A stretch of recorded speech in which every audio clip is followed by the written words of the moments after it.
Hi guys, hope all are fine in this situation because we all are affected by one of the pandemic which is called as COVID-19.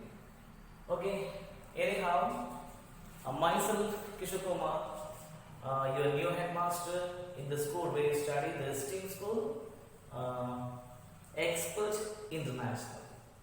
Okay, anyhow, I'm not wasting your time. Today my intention is to tell you or to teach you something about English grammar.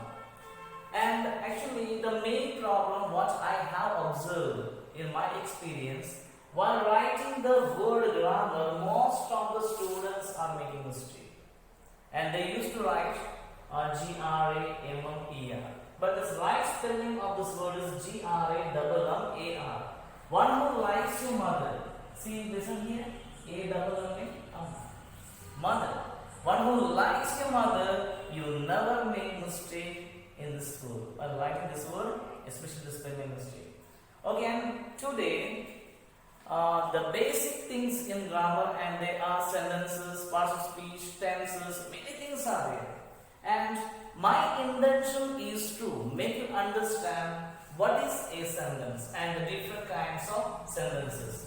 Especially when you are coming to 10th standard, number of grammatical portions you are going to get regarding grammar, especially the kinds of sentences, if was conditionals, direct and indirect speech, degrees of formalism, active and passive voice, a lot of questions you are going to get.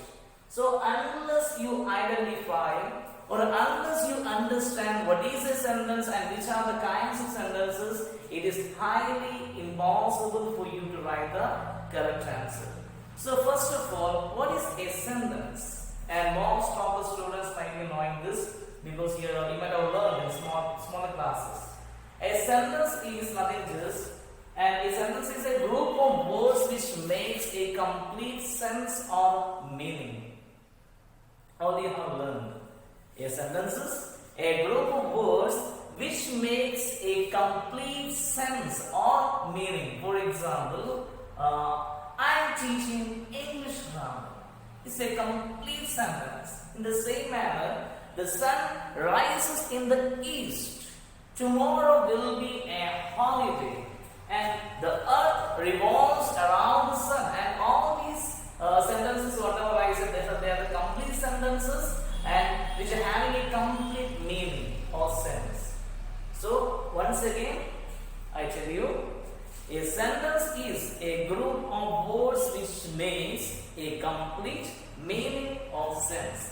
And see, the sentences are further classified in group 5. Your teachers might have told you there are 4 kinds of sentences, but there are 5 kinds of sentences. Just take a look at the board. Kinds of sentences. The sentences are further classified into 5, and they are assertive sentence. See the spelling? A-S-S-E-R-T-I-V-E. Assertive sentence. And it is also called as declarative statements. Assertive sentences are statements. I will explain later. See, the second kind is interrogative sentence. And the third one, imperative. Then exclamatory sentence. And the last one, optative. And these are the 5 kinds of sentences. Do you understand? And see, my intention is today I would like to explain the first 2 kinds of sentences, and that is assertive sentences and the interrogative sentences. You got it? Let me write this. See, first we start from assertive. I repeat once again.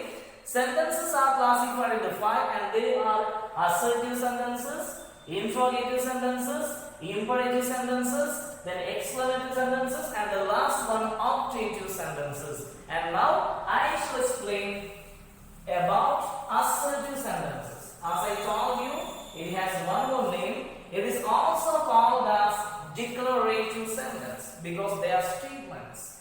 See, assertive sentences in the sense it shows a statement.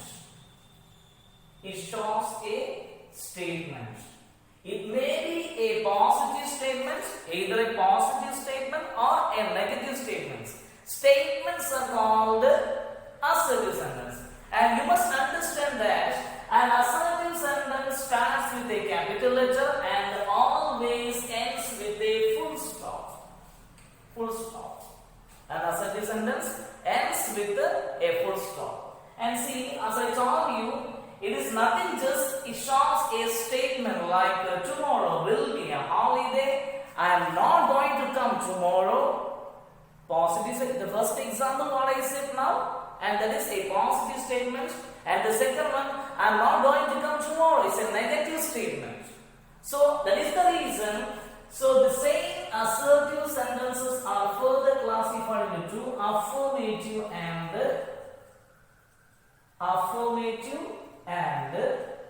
negative. Affirmative and negative. As I told you, the assertive sentences, and they are further classified into, they are affirmative sentence and negative sentence. Affirmative in the sense positive sentences and of course negative sentences.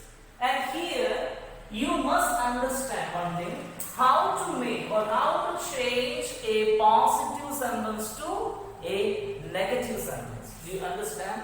And that is the thing what you want to understand. That's what I'm going to explain. See here, and as an example, here, he is a good boy. He is a good boy. Ends with a full stop here. He is a good boy, and this sentence is positive. This sentence is positive because what is the reason? There is not, never, or few, and it's a positive sentence. It's a positive statement, and that is the reason it's an assertive sentence. If you want to change this positive sentence to a negative statement or negative sentence, we must add not, N-O-T, not, along with the helping verb. Helping verbs in the sense you know very well: is, am, are, was, were, has, have, had, do, does, did, will, shall, may, might, can, could, used to, dare to. All these words are helping verbs. Helping verb in the sense a word which helps the main verb. Here in this sentence, the helping verb is. So we have to add not along with this helping verb if you want to make this statement to negative. So the answer is he isn't a good boy. He isn't a good boy. He isn't a good boy. Listen, as I told you, assertive sentences are further classified into, and they are affirmative, positive, and negative. If you want to make a positive statement to a negative statement, just add a not along with the given helping verb.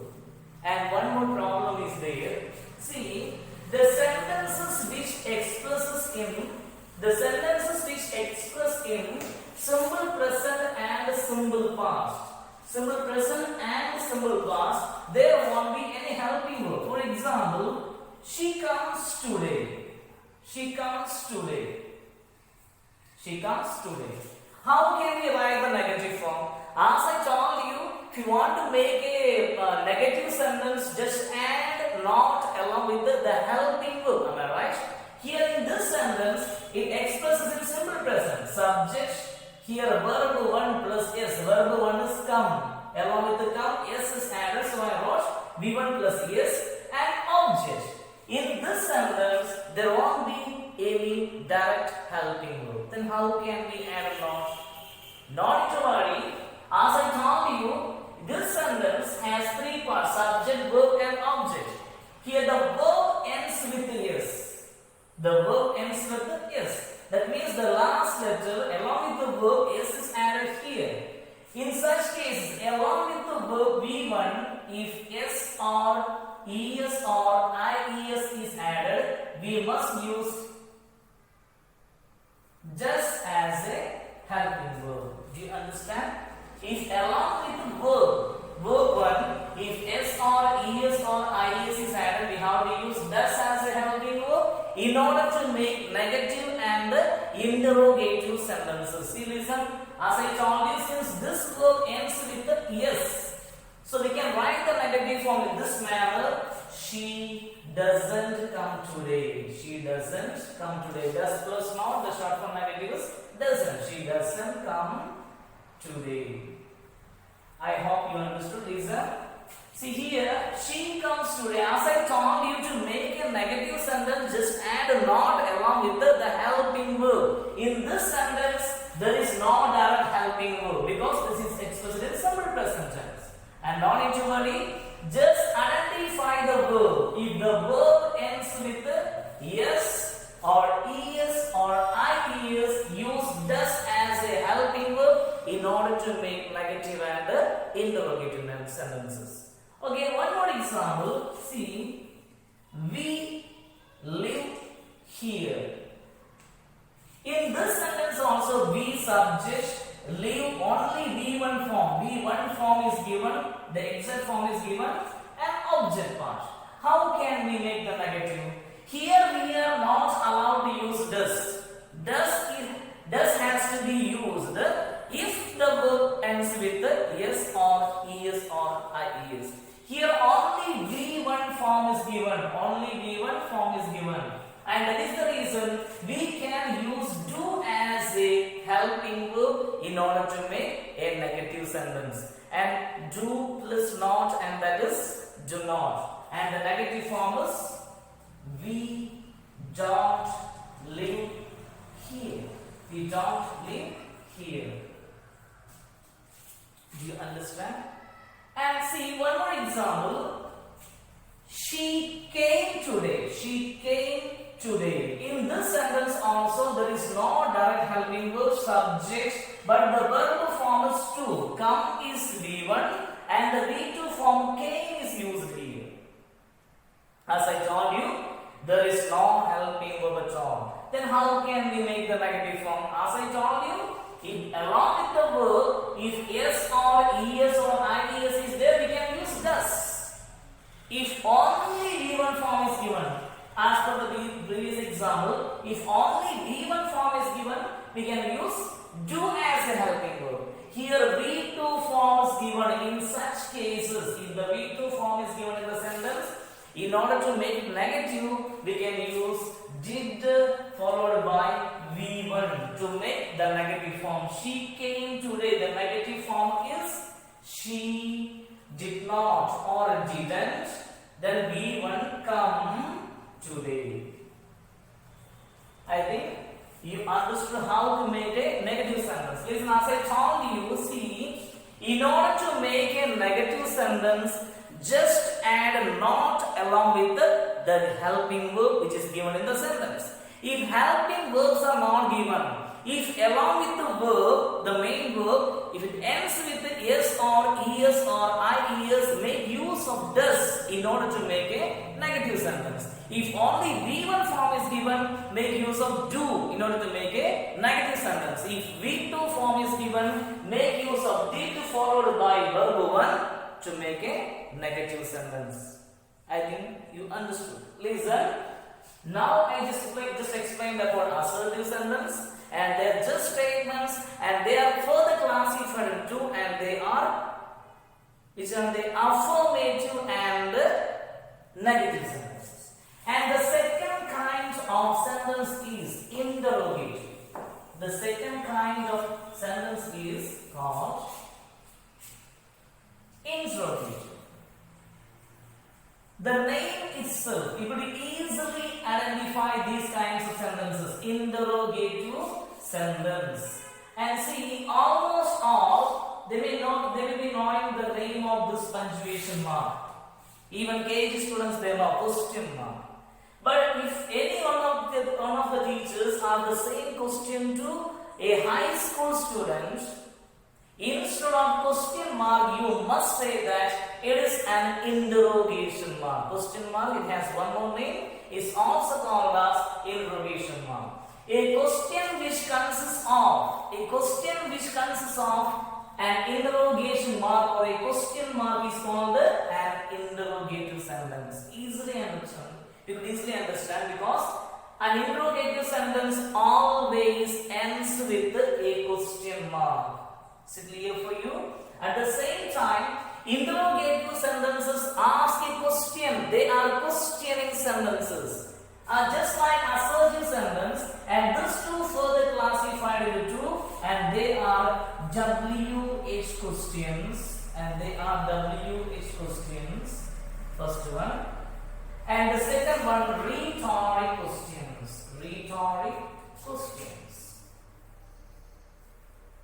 And rhetoric questions also called as yes or no type questions. As I told you, the second kind of sentence is interrogative sentence. It is further classified into two, and they are WH questions and rhetoric questions. Rhetoric questions are also called as yes or no type questions. And why is a rhetoric question also called as a yes or no type question? You will understand now. Just wait.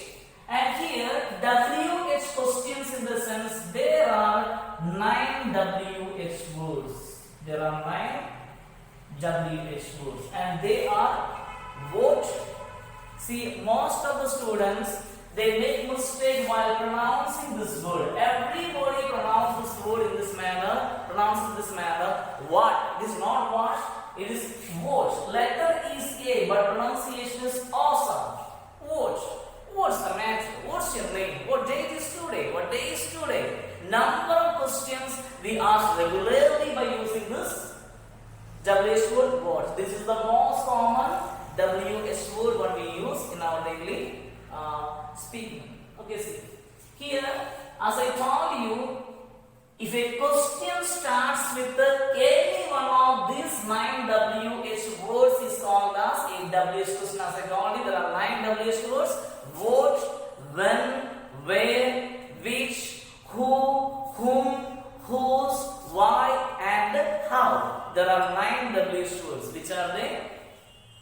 What, when, which, where, who, whom, whose, why, and how. If a question starts from any one of these 9 WH words, they are called a WH question. In this, I give some examples. What's your name? When is your examination? What is your house? Which is your favorite color? Whom did I ask? Who is the CM of Karnataka? Whose school is this? Why are you late today? How was your examination? By using all these 9 WH words, I give one example each. I think you hope you understand. Listen. If a question starts with any one of the 9 WH words, and the question is called as a WH question. And the next one is rhetoric questions. Rhetoric questions start from helping verb. It starts from helping verb. And as I told you, helping verbs, you know very well, exam or was, where, has, have, had, do, does, did, will, shall, may, might, can, could. If a question starts from any one of the helping verbs, that question is called as a rhetoric question.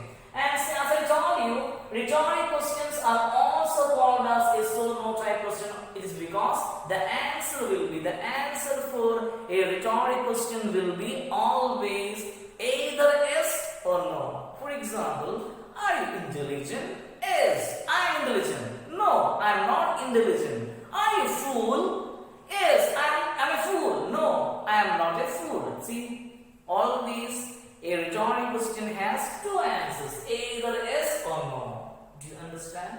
And like the same, in our daily life, most of the questions, whatever we ask, and those questions are rhetoric questions. Did I give any homework yesterday? Your teachers ask you. Whenever she or he comes to class, the first question what a teacher asks you, did I give any homework yesterday? Have you done the homework? Did you answer yesterday? Many questions, most of the questions, whatever we use regularly in the daily life, and those questions are rhetoric questions. Now, you might have come to know why a rhetoric question is also called as yes or no, because it is only because the answer for a rhetoric question is always either yes or no. And see, today I just explained two kinds of questions, and they are assertive and interrogative. Assertive sentences are statements, whereas interrogative sentence ends with a question mark. And the next day, I shall explain the remaining kinds of sentences like imperative, exclamatory, and optative. Hope you understand. You listen once again the way how I spoke. I think I may spoke in a fast manner. So you watch again and again till you understand. Be safe. Stay home. Thank you.